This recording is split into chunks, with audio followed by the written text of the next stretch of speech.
Hello everybody, thank you for joining me. This is Game God Fluent bringing you episode 1 of a brand new Let's Play.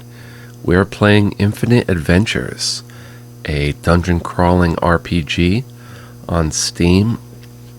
Some stuff before I get into it. First of all, I didn't get any sleep last night and it's like 7 o'clock in the morning. So probably not the best time for me to start this Let's Play. But I'm really excited to, so I wanted to go ahead and get it started. At least do the first episode or two.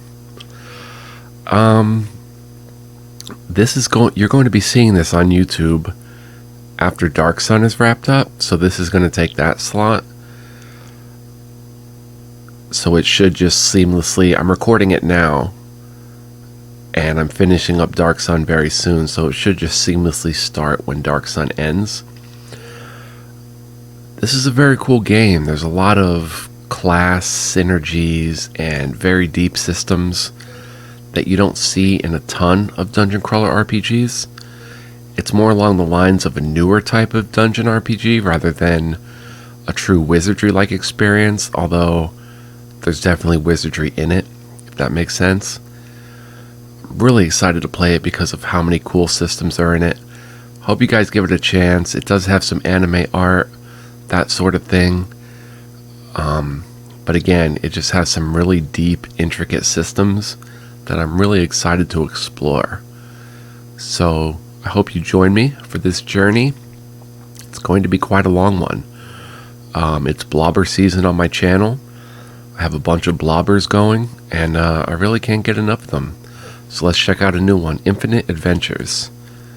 We're hitting play on it now. Excited to see. I've played 37 minutes, but really didn't get really into it. Stormseeker Games. Let's see what we've got here. In the years before the Awakening, a great discovery was made. On the solemn outskirts of town, the traveler emerged from the infinite labyrinth. Many from around the world of Trinity came, nobles and commoners, highborn and low. Some sought glory for their house, others sought riches and fame. If only they knew evil would awaken, what infinite adventures lie in the depths. Chronicles of the Age of Man, Volume 7, The Awakening, by Justice Carmathel, Adjutant General of House Carmathel. Alright, and here we are. Let's go ahead and check out the options first. Control help, we want keyboard, of course. Combat speed is going to be slow, walk speed will be normal, XP limiter is on. This will reduce experience earned if the lowest level party member is significantly stronger than the enemies you're fighting. So that makes sense to leave that on. Full screen, ultra quality, everything's at 100. So let's get right into it. Infinite Adventures. Start a new game from beginning of the story? Yes. Show keyboard explanations or controller explanations. We will go with keyboard. Alright, so here's the difficulty options. Difficulty cannot be changed unless you start a new game. There's hard, and then there's old school. I'm going to go ahead and pick old school. So what does this entail? There's no heal on level up. You can save in town, but you can't save in a dungeon. The minimum encounter rate is 50%, and the enemy stats are at 115%. So that is a step up from hard. As you can see, the enemy stats go up an extra 10%, and the min encounter rate goes to 50%. Start a new game in old school? Yes. They wander the astral void seeking a mandate from the heavens, mortal souls thrust into a vessel on another world in another time. They exist outside the laws of the ancients, a splinter in the eye of eternal destiny. Curse of the Travelers by Mordecai, Keeper of Secrets. Very cool. Prologue. A traveler approaches. There is some voice acting. Eyes shut. Drifting. On the river of time and space. Through the astral void floating. A traveler approaches. Alright, so let's enter a name for the traveler. How about Arturias? We're going to be a male. Alright, 5 classes in the game. We've got human. Bonuses +1 skill point. Their background: humans are the most abundant race found in Trinity. They have short lives but large ambitions. During the War of Ascension nearly 2,000 years ago, it was the humans that led the resistance against the Dark Forces. Most of the major nations across Trinity are ruled by the human great houses that were founded after the war. We've got elves, +1 agility, +20% elemental resistances. Elves are the oldest race in Trinity, the firstborn. They can live for thousands of years and once ruled all of the known world. In the Age of Antiquity, a great war was waged between the Aryan elves and the Silverefin elves. High elves are descending of the Aryans, and Sylvan elves are descendants of the Silverefin. So let's read that again. High elves are descendants of the Aryans, and Sylvans are descendants of the Silverefin. Most elves were massacred by the Dark Forces during the War of Darkness. Hobgoblins, +2 strength, +1 fortitude, +20% ailment resistance. Hobgoblins were once considered part of the Dark Forces. Many believe they were created by a sorcerer who spliced Gibbling and Aryan blood in a dark ritual during the Age of Wonders. The well-trained Hobgoblin armies turned on their masters and joined sides with the humans during the War of Ascension. Their service granted them acceptance by the other civilized races.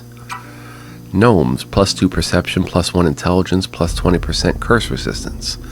Gnomes are a short race with a long lifespan. They were created by the Mother nearly 7,000 years ago during the Age of Wonders. Over the ages, they had become known for their skills in business and most recently aptitude for technology. Countless universities and research laboratories have sprung up in the city-state of Trigger, the only major nation ruled by the gnomes. And finally, Dracum, +2 agility, +1 strength, +20% death resistance. Dracum were created by the ancients to protect the Silverefin. To this day, the great Dracum houses still serve the Sylvan elves. Long ago, the Dracum had the ability to shapeshift into small dragons. With time, their race lost this power, though rumors endure of Dracum deep in the Sylvan forest who can still transform. The wings they bear cannot be used to fly and serve as a reminder of their lost power. So we've got 5 unique races here. I'm going to be human. It says select the character's race, determines class choices, can grant either stat or skill bonuses. I want to be human because they have access to all 10 of the classes in the game. So here are the 10 classes, but if we go back and say we want to be an elf, they only get access to 5. Hobgoblins get access to 3. So I'm going to be a human because the class I want to be, well, gnomes can be it too, but I just want to be a human. So let's look at the 10 classes. Archaeologists are part rogue, part treasure hunter, part scholar. They travel the world of Trinity seeking ancient ruins where they can uncover artifacts and the mysteries of the ages long past. Many archaeologists start off as rogues and thieves but turn to the profession when they realize the dangers of being a criminal. Others start as scholars and historians who learn the trade so that they can seek out the relics they read about firsthand. They are found all across the known world and are a welcome member of any adventuring party. So a few things here. This determines life, resource, and stat growth. Each class has their own set of skill trees. Also, if you look at your stats, where it says strength, fortitude, agility, intelligence, perception, each class has different starting stats that you will have based on which class you choose. So a summary, they're a rogue, they have exploration skills, they're a jack of all trades, they use the axe, blade, spear, staff. For ranged weapons, the bow, the arquebus, the pistol, and the wand. Armor type is medium, and they use shields. Next, we have a Geo-Templar. Geo-Templars are warrior geomancers that serve the Church of the Mother. The Mother is associated with neutrality, balance, and nature. The Geo-Templars were established during the Age of Darkness when the Dark Forces ruled most of the known world. They were founded by Desmond Giamata, manservant to the Succubus Queen that ruled the town of Giamata.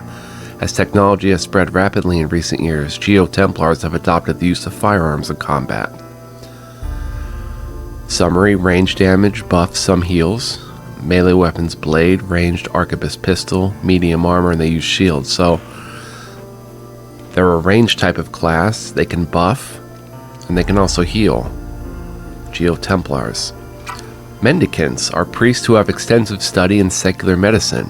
They were born from the ancient mendicant orders of the Divine One that were charitable orders known for their use of healing magic. The ancient mendicants never charged money or goods for their services and considered healing a gift from the Divine One that all deserved. Wu Ping was an elven monk who lived during the Age of Wonders, and most consider him to be the first mendicant. He is credited with writing an essential manual, treatise on life and death.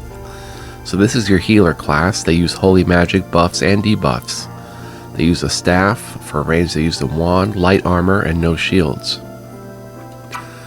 Shinobi, ninja, are agile and deadly warriors who specialize in stealth and assassination.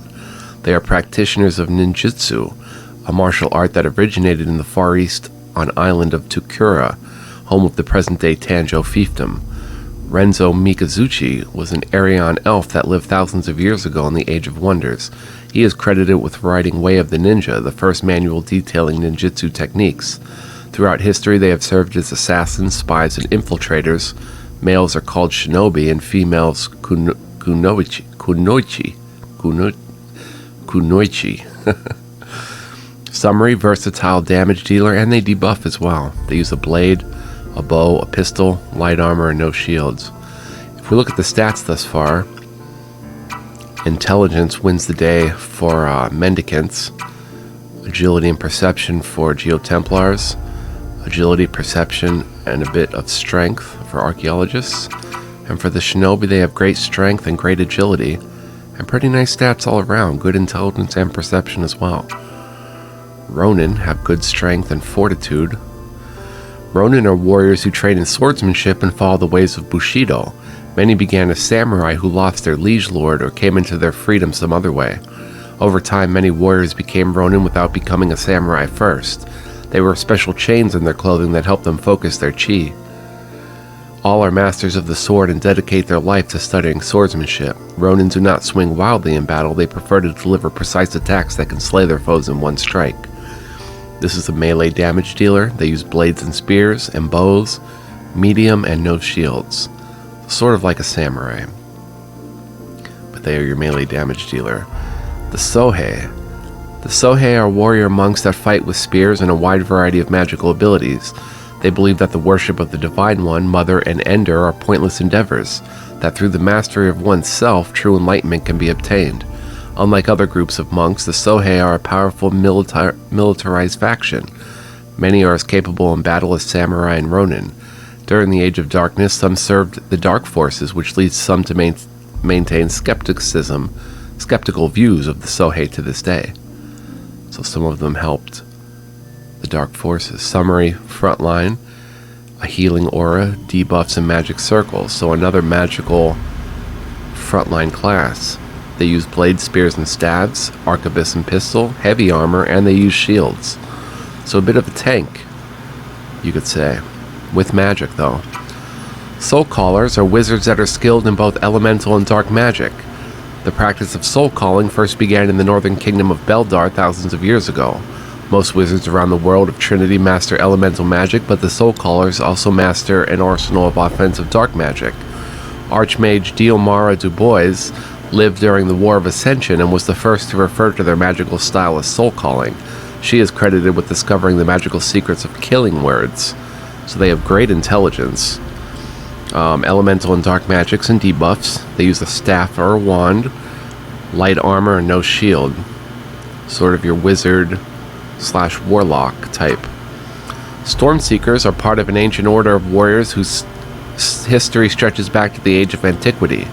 They first began as a cult who hunted those that practiced magic. War broke out and they were defeated, their art punishable by death in most of the known world for millennia. Modern-day Stormseekers aren't fanatics, but they do practice a unique fighting style that is incredibly effective against magic users. They carry a massive ancestral greatsword that was passed down from one of the ancient Stormseekers. So these are a frontline damage dealer with great strength and fortitude. They're anti-mage. Interesting, and they're versatile. They use the ancestral greatsword, heavy armor but no shield. The Technocrat. They have great intelligence and perception. Technocrats are inventors and engineers that have left the workshop and taken up a life of adventure. Technology is often viewed as inferior to magic by much of the known world. The technocrats believe that technology is the next step in evolution and devote their life to its study. They scour ancient ruins and piece together whatever they can to make use of gadgets and that aid them in their travels. They are well trained in the use of firearms and are excellent marksmen. They are dapper, modern, and always up for a lively scientific debate. This is a ranged class. They use gadgets as well as guns. Close up, they use a blade. Range, they use arquebus pistol. Light armor, no shield. And finally, Warlord. Warlords are a class of warrior that has learned how to control their blood fury in battle. The style was born from the teachings of two of the great heroes from the War of Ascension, Warwick the Mighty, excuse me, and Magash Schwarzbruen. Together they wrote the manuscript of the Warlord, a document detailing the techniques they used to control their rage. As the age of man came, warriors from across Trinity traveled to Schwarzbruen to train with the Master Warlords in hopes of learning their ways. Frontline damage dealer, tank class, melee damage as well, axe, blade, spear, so they're versatile there. Range, they use a bow, armor type heavy, and they use shields. So that's the 10 classes. Pretty unique classes overall. Some magic, some tanks with magic, ranged. I'm going to be an archaeologist. Jack of all trades with exploration skills and rogue skills.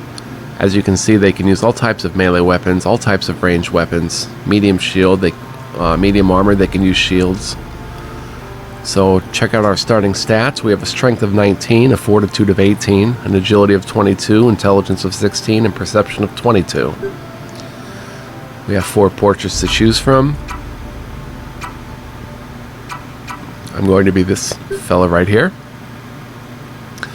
Now this is the character quality. Select the quality of the character. Affect starting stats and starting skill points. Quality tokens can be gained from quests or earned when retiring adventurers.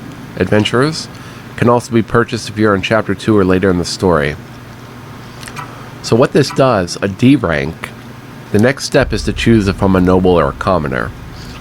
So if we go by this chart, the D rank of noble would give me +1 to all stats, whereas the D rank of commoner would give me +1 to skill points.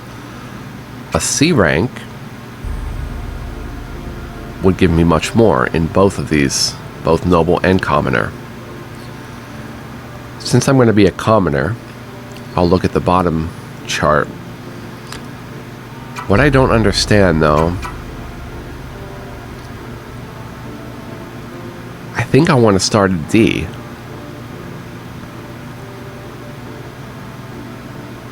C rank 1.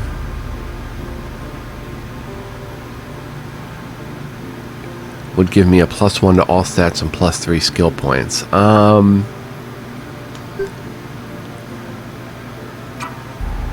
Nobles receive more bonus stat points during character creation. Commoners receive more bonus skill points during character creation.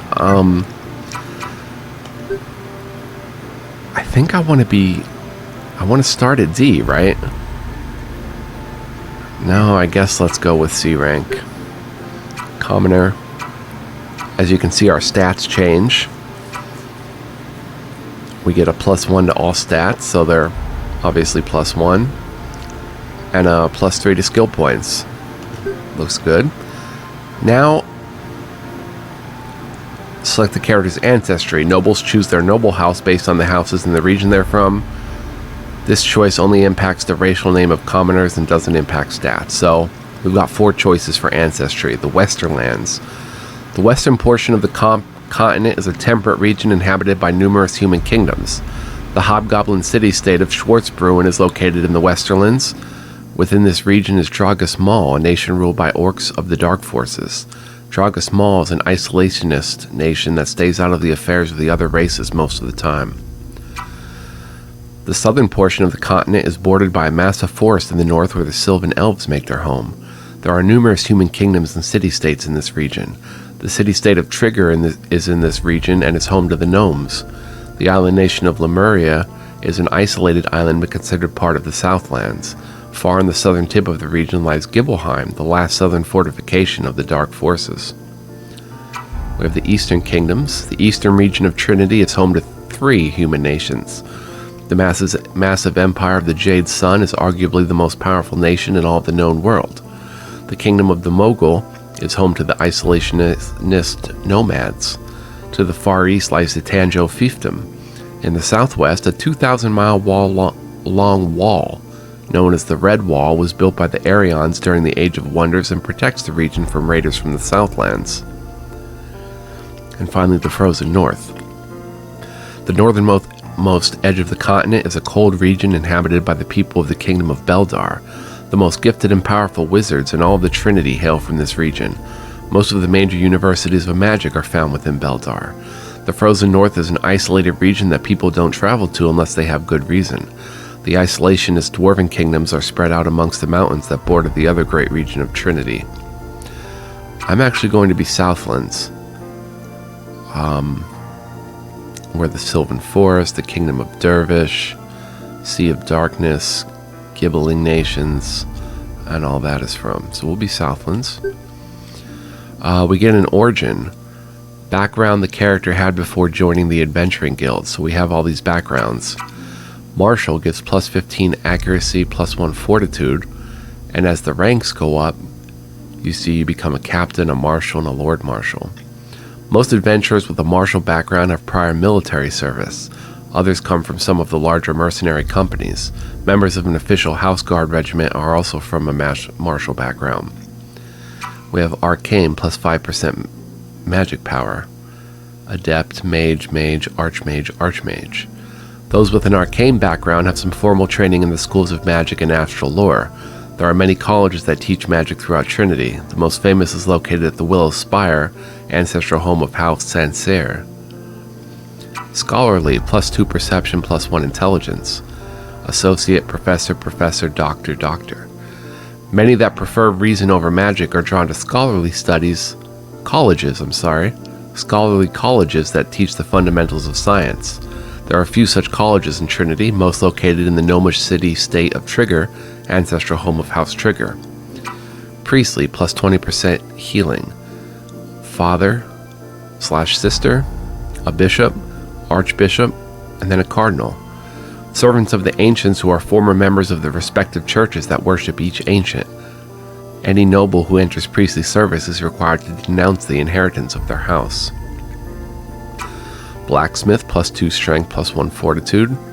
A and S ranks get you master. Although not formally trained in combat, the sheer strength required to become a blacksmith is beneficial to those who become adventurers. Craftsman, plus 2 agility, plus 1 intelligence. A and S rank sees them become masters. Artisans and craftsmen are found throughout the world of Trinity. They are good with their hands and can earn a decent wage depending on the quality of their work. The lure of treasure often drives them to become adventurers. Chef, plus 2 fortitude, plus 1 perception, also with the master in A and S rank. Despite the skill it takes to become an accomplished chef, the job never pays well. This has contributed to an influx of culinary artists that make their way to the infinite labyrinth. The fortitude it takes to deal with the rigors of food service comes in handy.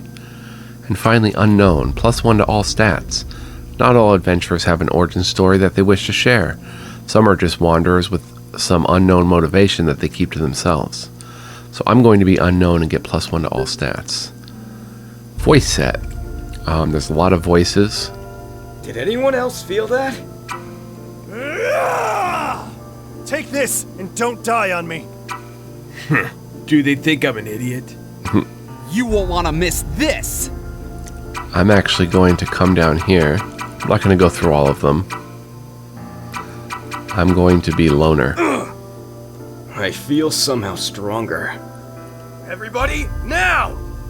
I feel somehow stronger. What's that? Everybody, now! We'll go ahead and be the Loner. Are you sure you want to create this character? I think so. We have 7 skill points to spend when we do our skills. I am the Astral Maiden. I know your face. You've walked these roads before. Tell me of your thoughts. Okay, so character Sing to me of your dreams. creation continues. The king is on his deathbed and asks that you betray your knightly vows for the good of the realm. He asks that you slay his daughter's evil husband in the night, marry his daughter, and seize the realm so that peace can continue. Honor your vows and serve the rightful king when the time comes. Poison the evil husband, then marry the princess under cover of darkness before the king passes. So I'm going to go with honesty over deception in this case. Honor your vows and serve the rightful king when the time comes. You come across a shipwrecked survivor at sea. The survivor asks you for a drink, but you know they will not live long. Open your captain's finest bottle of wine and let them drink their fill. Hold their head under the waves until they can drink no more. Of course, we're going to go with compassion. A great battle has ended. You lie upon a mound of corpses as the lone survivor of your army, and you are surrounded. Brandish a shattered sword and rush the nearest soldier. Smear the guts of the fallen on your armor and lie still. You know, in this situation, I know it's not going to be a popular choice. Can't say what I would do if I were there. I would probably go the way of valor, but I'm actually going to choose cowardice. Because I think rather than smearing the guts, which is kind of gross, but I would, you could hide under a body or something and survive. As king, you enter a long sealed cavern deep in a forest. Inside you find a towering dragon with 3 heads and scales of diamonds. The dragon asks who you are and what you desire. Reply that you are just a traveler looking for a new friend. Reply that you are the king and that the dragon will conquer in your name. I'm going to go with humility here. Reply that you're just a traveler looking for a new friend. As sheriff of a small hamlet, you encounter a peasant who is trespassing on the royal hunting grounds. Uphold the laws you pledge to enforce and arrest the peasant. He is only trying to feed his starving family. Let the peasant go free. We're going to let him go free. Compassion. You are a famous archer who is challenged to an archery contest by your less skilled younger sister to prove who is the best archer in the realm. Ignore the challenge and deny your sister the chance to prove who is better. Openly declare that your sister is the better archer, knowing that you would beat her. We're going to go with humility here rather than cowardice. Which principle represents your inner self? So we have Anna, Lyra the compassionate, or humility, Mordecai the humble. I'm actually going to go with humility. I don't know, this is a tough choice. Compassion or humility?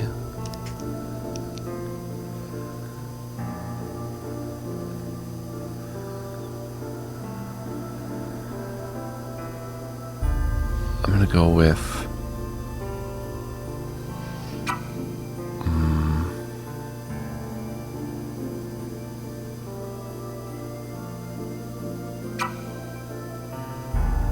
compassion. Show compassion to all, and never lose hope in the power of love. Look within, and call upon my power. Learn the summon Song of Harmony. You bear the astral medallion, an Ashtari of the ancients. Destiny lies before thee. Prescience lies in the past. Sing to me an adventure. Cool. Corpus Causeway, the Infinite Labyrinth. Hunting points contain materials that can be sold to Furbog to unlock more items for sale. Somewhere deep in the Infinite Labyrinth, a party of adventurers is searching for answers. Can any of you read these glyphs? They remind me of inscriptions that appeared on the Red Wall a few years back. My grandfather, he used to draw stuff like this holed up in his frozen cell as Schwarzbrunn. Clearly, we should not walk through. It wasn't my idea to spend all day tapping on random walls with Minotaur bones. I don't enjoy entertaining Uncle Lucius's delusions more than you do. But he was right. Some walls are fake. We're walking through. Okay, exploration controls. We're going to move forward with the keypad. Menu confirm is space. Menu back is backspace. So we have a party member, party menu, a full map, a pause menu, toggle HUD, and toggle minimap. This information can be reviewed via the party menu's help option. Confirm. Okay, so we've got a party menu. Status, inventory, Kessens, formation, guild, codex, help, resume game. We've got R, restore formation, encounter rate, use a salve, I guess, and that sort of thing. Everything dies. Nothing matters. Who cares what happens? Huh. We've got tab for the full map, which shows all sorts of pitfalls and good things and bad things. And this menu. We can't save our game, so we're going to have to keep going. So we're in the game now, in this starter area. Let's move. We have open chest. Acquired 100 denarii. Going through magical walls sure makes me hungry. When are you not hungry? Stop talking. Sorry, Captain. Not sure why you're so cranky, though. You're the one that ate half our supplies. Quiet yourselves. Do you hear that? Fear not, comrades! We can attack or flee. We'll attack. Alright, basic combat. Attack an enemy using one of your equipped weapons. Each player can have a ranged and melee weapon equipped. Switch weapons when targeting an enemy by changing weapon style.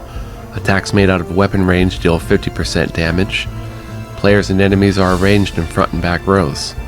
Skill uses special skills on players or enemies. Resource type used is dependent on character class. We have mana, restored by resting at an inn or using special items. Rage, gained by talking or dealing damage, depletes when out of combat. Focus, gained over time by evading attacks and landing critical hits. And Astral, gained by absorbing any mana used by players or enemies. Item uses a consumable item. Defend, reduce all damage received this turn by 50%, and we can always review this stuff. So we've got some stuff. We've got skills. Help, empowering skills. You can spend one level of the empower meter to perform an empowered version of any skill. Pressing the empower button when selecting a skill to use will toggle empowering that skill. Empowered skills deal more damage, heal more life, have longer buff durations, or improve the success rate of debuffs associated with that skill. Empowered skills gain first strike. They will always execute ahead of other actions. Note, empower that has been reserved for Kessens or empowered skills lights up purple. So she can't actually use that because she doesn't have the rage. So let's just go ahead and attack. Q changes style.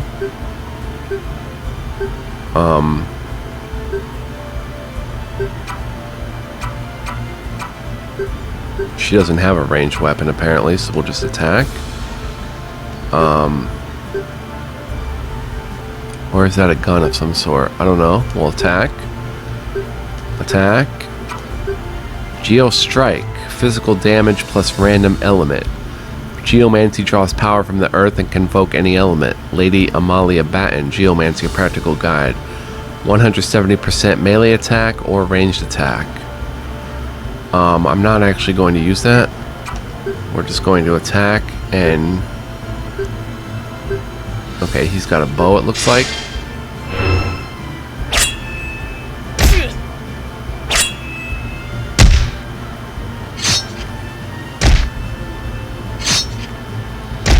Ouch. Taste my true power.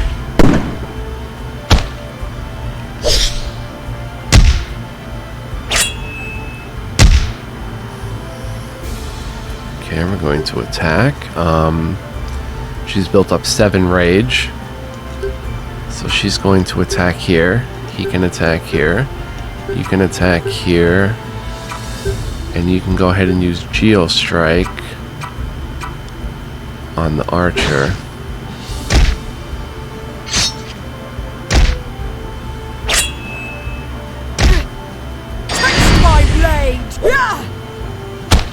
Critical hit.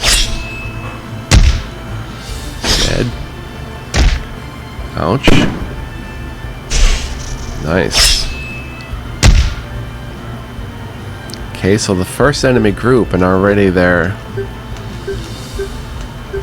testing us a little bit, knocking some HP off. Let's just go ahead and attack. Missed. There we are. Okay.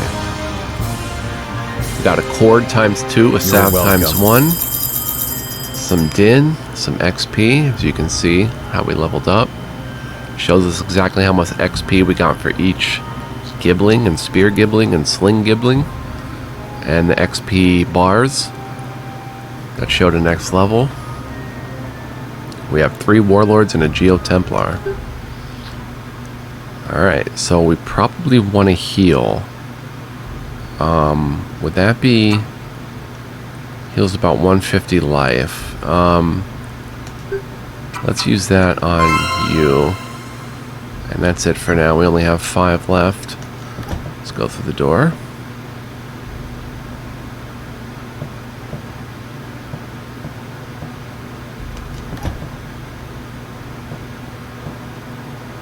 Looks like it just goes around.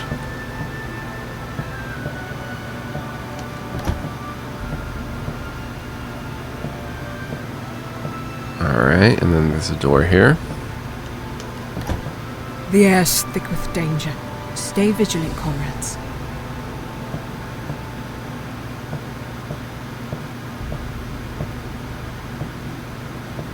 Flimwindis krinos vergos. Pithdosh go tindosh dior. Inders vindra drinior. Regulus, what devilry is this? A dark tongue not heard in 1,000 years. The traveler has awoken. The clock tolls its last hour. You do not belong in this realm. I shall sacrifice you to my master and bathe in your blood. Jormander the Dreadwing. Who wants to be cut in half first? Okay, she has no rage, so she's attacking. Attacking. Attacking. And you can go ahead and Geo Strike. Tail Swipe. Okay. Miss a shot. See the health bar above it, and we're not damaging it at all. Captain, I think we should run. Stand your ground, soldier. Embrace your death. Okay, so go ahead and attack. You'll use a salve on yourself. You go ahead and attack. And you Geo Strike. There's a hit. 2 claws and a bite. Oh my. That's more damage than we can handle. She blocked it though. Lord Regulus grabs Edgelora by the arm. Now is not the time for wasted heroics. Come, Edgelora. We must flee. Now we can select flee. Are you sure you want to flee from combat? Yes. Already escaped. Run! Run! You've seen these moments before, like prescient visions in a half-remembered dream, where reality and the dream become confused, and you cannot tell the difference between the two.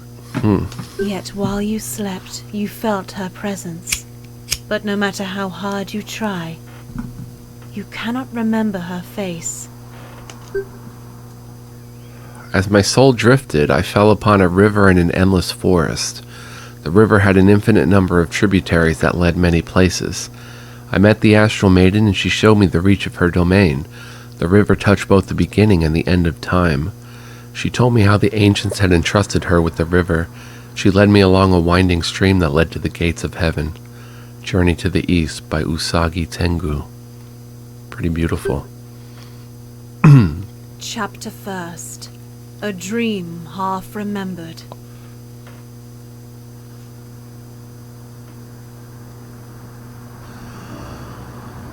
You open your eyes and find yourself lying in a bed with several people looking down on you. None of these faces are familiar. Many years have I waited for this moment. Dr. Ahmed was right. Your mind and body have returned to us. Lord Lucius Giamatti. Careful. You have been in a deep sleep for many years. Your body is still very weak. Dr. Ahmed. I am Lord Lucius Giamatti. It was I that found you and brought you to our wonderful city. I have so many questions that I wish to ask you. I had a strange dream almost 5 years back now. I saw a great dragon in my dreams that night. The dragon was perched atop a great face made of stone that overlooked the town of Giamatti. I knew then that my destiny was to find that face of stone. I found the face a few days later, but there was no dragon. Yet the face had an opening that led to a massive labyrinth that has no end. The Infinite Labyrinth, we call it. I found you lying on the stairs of the entrance. I've kept watch over you the last 5 years, knowing that you would one day awaken once more. What were you doing in the labyrinth, and what brought you to the surface? How long were you in there? He needs rest, my lord. Best not press him with too many questions. It may take weeks before his memories return after such a long slumber. Oh, quiet, Ahmed. I pay the salaries of all who are employed at this guild, yours included. I'll make sure our honored guest gets all the rest required, good doctor. Lady Miriam Dune. Thank you, Lady Miriam. I am Lady Miriam Dune, steward of this adventuring guild. For years since my uncle Lucius found you, I've been overseeing the remodeling of this guild. I've hired the best staff in Trinity to aid you in your quest. Rest now, weary traveler. Tomorrow your journey begins. Seek answers and uncover the truth of your past. Remember, the darkness will return. You not have to sleep, but awake energized the following morning. Up early, are we? Lady Miriam has requested that you meet with her in the main hall. I'm thrilled to see you up and moving. I've watched you sleep for years now, and it's surreal to see you on your feet again. My uncle Lucius may sound crazy, but I believe in his dreams. The labyrinth is a curse on our world, and I pray that you help uncover its mysteries. I'm ready for it. Many adventurers from across the known world of Trinity flocked to Giamatti in the years after you were found outside the labyrinth. There are dozens of guilds these days that sponsor adventurers, and people still flock to our city 5 years later. Lord Lucius offers this guild to you as a gift. All he asks is that you diligently seek the truth and share what you find with him. He believes that the future of House Giamatti depends on it. As steward of this guild, I and those who work here serve you now. You are our lord, and we will support you in any way we can. There are already adventurers ready and willing to join your party. If you don't fancy them, you can recruit your own adventurers. You can only have 6 people in your traveling party at one time, so think carefully about who you will bring along. So I notice this game sort of has more of a Western style than an anime style. That's interesting. Visit the other areas of the guild and swing by Giamatti Keep when you have the time. May the Mother's grace be with you. Good luck, my lord. So we already inherited a guild. Here we have options. Steward. I'm actually going to save right here. Escape should bring this up. I can save my game. The first one. Does it tell me how much time I've played? No. But it is 7:30 a.m. and I'm going to call this episode 1. So I want to thank you for joining. I hope you enjoyed it. We'll get into all this and much more next time. We'll probably create some adventurers or use some of the default adventurers. We'll talk to the steward. We'll go over everything there is to see in the city and much more. We're just getting started here, so hope you stick with me for this journey. If you're just watching this first episode, I think it's going to be a lot of fun. This is a lower budget kind of, lower budget game, but I think it's very cool. It's got a lot of cool features, and some have said it's a masterpiece and just a great game.